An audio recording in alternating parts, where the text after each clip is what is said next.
அனைவருக்கும் வணக்கம். நம்ம இன்றைக்கி இந்த வீடியோவில் எதை பற்றி பார்க்க வரோம்னா ஸ்கில் டெவலப்மெண்ட்னா திறன் வளர்த்தல். அதில் பேசிக்ஸ் ஆஃப் கம்ப்யூட்டருடைய அடிப்படையை பற்றி பார்த்துட்ருக்குறோம். இந்த கம்ப்யூட்டர் அடிப்படை பயிற்சியில் இது வரையும் 5 வீடியோ வெளியிட்ருக்கோம். இது 6வது வீடியோ. இந்த 6வது வீடியோவில் எதை பற்றி பார்க்க போகிறோம்னா MS ஆஃபீஸ், மைக்ரோசாஃப்ட் ஆஃபீஸ் அப்படின்னா என்ன அப்படின்னு சொல்லி கொடுக்கலான்ட்டு இந்த வீடியோ வெளியிடுறோம். வாங்க வீடியோக்குள்ளே போகலாம். மைக்ரோசாஃப்ட் கார்ப்பரேஷன் என்ற நிறுவனம் 1988ஆம் ஆண்டு பில் கேட்ஸ் அவர்களால் மைக்ரோசாஃப்ட் ஆஃபீஸ் என்ற மென்பொருள் அப்ளிகேஷனை பயன்பாட்டுக்கு வெளியிட்டது. MS ஆஃபீஸை எப்போ வெளியிட்டாங்கன்னா 1988. அந்த மைக்ரோசாஃப்ட் கார்ப்பரேஷனுங்கிற நிறுவனம் அந்த MS ஆஃபீஸ் அப்படிங்கிற சாஃப்ட்வேர் அப்ளிகேஷனை வெளியிட்டுச்சு. இந்த மென்பொருளை அறிமுகப்படுத்தும் போது MS word, excel and PowerPoint ஆகிய 3 மென்பொருள்களை மட்டுமே அறிமுகப்படுத்தினார். MS ஆஃபீஸ்னா MS word, MS excel, MS PowerPoint இதை தான் குறிக்கும். ஆனால் இன்றைக்கி பார்த்தீங்கன்னா இன்று மைக்ரோசாஃப்ட் 365 சூட் என்ற பெயரில் கீழ்கண்ட மென்பொருள்களை வெளியிட்டது. இப்போ பார்த்தீங்கன்னா MS 365 சூட் அப்படிங்கிறதுல நிறைய மென்பொருளை வெளியிட்டிருக்கிறாங்க. அது என்னென்னு பார்த்தோம்னா MS word, MS Excel, MS powerpoint, MS ஒன்நோட்டு, MS access, MS ஒன்ட்ரைவு, MS outlook, MS team எப்படின்னு சொல்லி இதெல்லாம் சேர்த்து ஒரே ஷூட்டாக வெளியிட்டிருக்கிறாங்க. இதுக்கு பேர் மைக்ரோசாஃப்ட் 365 ஷூட்டுன்னு பேர். இப்போ இந்த MS word, MS Excel, PowerPoint, OneNote, Access, OneDrive, outlook, MS team இதெல்லாம் என்ன, எதுக்கு பயன்படுது அப்படின்னு வாங்க பார்க்கலாம். இந்த MS வேர்டு அப்படிங்கிறது எதுக்கு பயன்படுதுன்னா அதனுடைய லோகோ சிம்பிள் இது தான், இப்படி தான் இருக்கும். MS வேர்டு நீங்கள் ஓப்பன் பண்ணிங்கன்னா இதெல்லாம் MS ஆஃபீஸ்க்குள்ளே வருது. இந்த MS ஆஃபீஸ்க்குள்ளே இவ்வளோ வருது. MS Word, Excel, PowerPoint, OneNote, Access, OneDrive, Outlook, டீம்னு வருது. இந்த MS வேர்டு எதுக்கு பயன்படுதுன்னா ஒரு லெட்டர் அடிக்கிறதுக்கு, ஏதாவது ஒரு அறிக்கை தாக்கல் பண்ணுறதுக்கு, ஒரு கட்டுரை ஏதாவது அடிக்கிறதுக்கு, புத்தகம் வெளியிடுறதுக்கு, பத்திரிகைகள் டைப் செய்வதற்கு, இது எல்லாத்துக்கும் MS வேர்டு பயன்படுது. நிறைய கம்ப்யூட்டர் சென்டரில், நிறைய ஆஃபீஸில் எல்லா தகவல்களையும் இந்த மாதிரி MS வேர்டில் தான் டைப் பண்ணுவாங்க, டைப் அடிப்பாங்க, ஸ்டோர் பண்ணுவாங்க, சேவ் பண்ணுவாங்க. எல்லாமே இந்த MS வேர்டுங்கிறது அவ்வளோ முக்கியமானது. இது ஏன் இந்த நேரத்தில் நம்ம சொல்லிக் கொடுக்குறோம் அப்படின்னா, நம்ம இப்போ தமிழ் டைப்பிங் ஆரம்பிச்சிருக்கோம். இந்த தமிழ் டைப்பிங் இந்த மாதிரி MS வேர்டை ஓப்பன் பண்ணி தான் அடித்து பழகணும். அதுக்கு தான் இது முன்னாடி சைட் பை சைட் கொண்டு வந்துக்கிட்டே இருக்கிறேன். இந்த MS வேர்டில் நம்ம ஒரு ஃபைலை ஓப்பன் பண்ணி அதில் எப்படி தமிழில் டைப் அடிக்கலாம் அப்படின்னு சொல்லிக் கொடுக்க போகிறோம். அதுக்கு தான் இந்த பேசிக்ஸ் ஆஃப் கம்ப்யூட்டர்னு சொல்லி கொடுத்து அது MS ஆஃபீஸ் இன்றைக்கி எடுத்துருக்குறோம். இந்த MS வேர்டுங்கிறது இந்த மாதிரி லெட்டர் அடிக்கிறதுக்கு, அறிக்கை ஏதாவது ரிப்போர்ட்டு ப்ரிப்பேர் பண்ணுறதுக்கு, கட்டுரை எழுதுறதுக்கு, புத்தகம் அடிக்கிறதுக்கு, பத்திரிகைகள் அடிக்கிறதுக்கு, இது எல்லாத்துக்குமே MS வேர்டு பயன்படுது.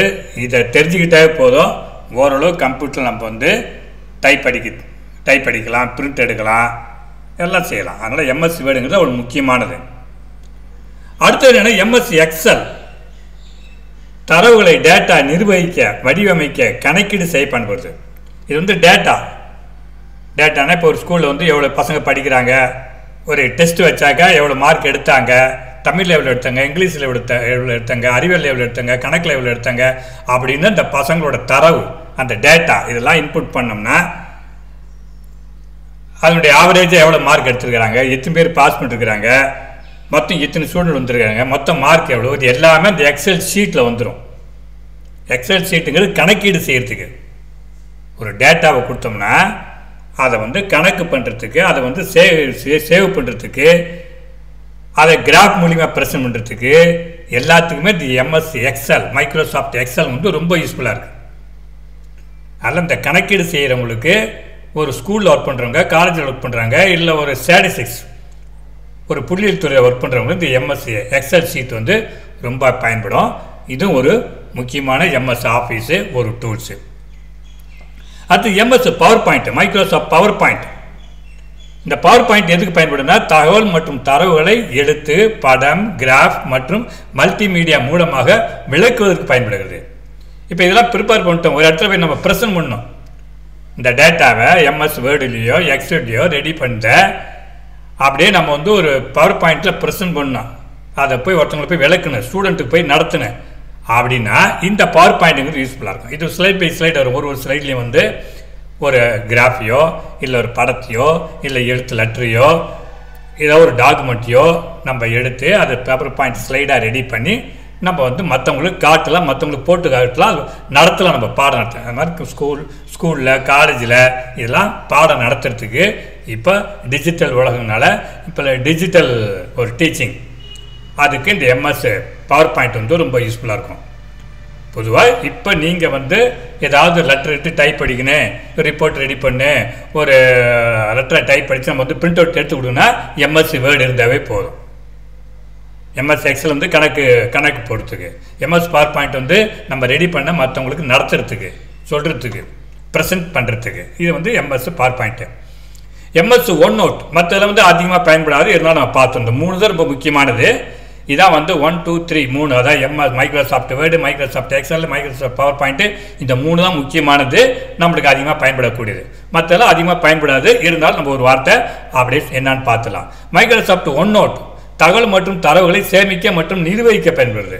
டேட்டா வந்து சேவ் பண்ணுறதுக்கும் அதை வந்து மெயின்டைன் பண்ணுறதுக்கும் இந்த எம்எஸ் ஒன் நோட்டுங்கிறது பயன்படுது. இதான் இந்த சைடு சிம்பிள் வந்து லோகோன்னு கொடுத்துருவோம். அது ஓப்பன் பண்ணால் அந்த இது எம்எஸ் வேர்டுனா எப்படி இருக்கும், எம்எஸ் எக்ஸல்னா எப்படி இருக்கும், இந்த லோகோ தான். லோகோனா அது சிம்பிள், அது ஒரு அடையாளம். எம்எஸ் மைக்ரோசாஃப்ட் ஆக்சஸ் அப்படின்னா தரவுத்தள மேலாண்மை அமைப்புக்கு பயன்படுகிறது. அதாவது டேட்டா பேஸ் மேனேஜ்மெண்ட் சிஸ்டம். அந்த இப்போ நான் சொன்னல டேட்டா எம்எஸ் எக்ஸலில் அந்த நம்ம ஏதாவது ஒரு எவ்வளோ பேர் பசங்க மார்க் எடுத்துருக்குறாங்க அப்படிங்கிற மாதிரி இந்த டேட்டா பேஸ் மேனேஜ்மெண்ட்டுக்கு இந்த ஆக்சஸ் பயன்படுது. அடுத்து மைக்ரோசாஃப்ட் ஒன் டிரைவ் அப்படின்னா கோப்புகளை இணையத்தில் சேமிக்க, இன்டர்நெட்டில் வந்து ஒரு ஃபைலை நம்ம சேவ் பண்ணுறதுக்கு மற்றும் பிறருக்கு பகிர்வதற்கு பயன்படுகிறது. பிறருக்கு வந்து அதை வந்து அனுப்புறதுக்கு, ஷேர் பண்ணிக்கிறதுக்கு இந்த மைக்ரோசாஃப்ட் ஒன் டிரைவ்ங்கிறது பயன்படுகிறது. File hosting service. அடுத்து எம்எஸ் அவுட்லுக்கு அப்படின்னா மின்னஞ்சல்களை நிர்வகிக்க பயன்படுது. இது வந்து மெயிலுக்கோசரம் மெயினாக இமெயில் கான்டாக்ட் யார் யார் வச்சுருக்கோம், காலண்டர் ரெடி பண்ணியிருக்கிறோம், எப்படி அந்த இமெயிலை மேனேஜ் பண்ணுறது, அதுக்கோசம் வந்து மைக்ரோசாஃப்ட் அவுட்லுக்னு ஒன்று ரெடி பண்ணுது. அடுத்து எம்எஸ் டீம் அப்படின்னா அலுவலக கூட்டம், ஏதாவது ஒரு ஆஃபீஸு மீட்டிங் நடத்துறதுக்கு, அவங்களோட வந்து பேசுகிறதுக்கு, கலந்துரையாடுறதுக்கு, அந்த மாதிரி தகவலை வந்து பரிமாறத்துக்கு, இதுக்கெல்லாம் எம்எஸ் டீம்ங்கிற அந்த எம்எஸ் ஆஃபீஸ் டூல் வந்து பயன்படுது. மொத்தம் இந்த எம்எஸ் ஆஃபீஸ் டூலில் வந்து மொத்தம் 8 இருக்குது. ஒன்று எம்எஸ் வேர்டு, இன்னொன்று MS XL 2, 3 MS power point, 4 MS one note, 5 MS access, 6 MS one drive, 7 MS outlook, 8 MS team. இது ஒன்றுக்கும் இந்த லோகோ சிம்பிள் கொடுத்துருக்கோம். இந்த எம்எஸ் வேர்டுனால W வருது, எம்எஸ் எக்ஸல்னா இந்த எக்ஸ் வருது, எம்எஸ் பவர் பாயிண்ட்னா இந்த பவர் பாயிண்ட்டுக்கு P வருது, எம்எஸ் ஒன் நோட் இந்த நோட்டுக்கு N வருது, எம்எஸ் ஆக்சஸ் இந்த ஆக்சஸ்க்கு ஏக்கு ஏ வருது, எம்எஸ் ஒன் டிரைவ் இது அதுக்கு சிம்பிள், எம்எஸ் அவுட்லுக் இந்த ஓக்கு அவுட்லுக்கு ஓக்கு ஓ வருது, எம்எஸ் டீம் டீக்கு டி வருது. இப்படி இது வந்து எம்எஸ் ஆஃபீஸ் டூல்ஸ் மொத்தம் 8 இருக்குது. அது லோகோ இது, அது எதுக்கு பயன்படுதுன்னு சொல்லியிருக்கோம். வாங்க இன்னும் எம்எஸ் ஆஃபீஸ் பற்றி பார்க்கலாம். இந்த மைக்ரோசாஃப்ட் ஆஃபீஸ் இதுவரை வெளியிட்டுள்ள பதிப்புகள், இந்த மைக்ரோசாஃப்ட் ஆஃபீஸ் வந்து எத்தனை வெர்ஷன் வெளியிட்டிருக்கிறாங்க அப்படின்னு நீங்கள் பார்த்தீங்கன்னா இதுக்கு முன்னாடி சிலர் வெளியிட்டிருக்கிறாங்க, அதை நம்ம எடுத்துக்கல. இப்போ ரீசெண்டாக உள்ளதை மட்டும் நம்ம எடுத்துக்கிட்டோம். எம்எஸ் ஆஃபீஸ் 97 வெளியிட்டிருக்கிறாங்க. அதுக்கப்புறம் MS office 2000, MS office XP, MS office 2003, MS office 2007, MS office 2010, MS office 2013, MS office 2016, MS office 2019. இப்போ அதிகபட்சம் இப்போ ரீசெண்டாக யூஸ் பண்ணிட்டு எம்எஸ் ஆஃபீஸ் 2019 வரலையும் வெளியிட்டுருக்கிறாங்க.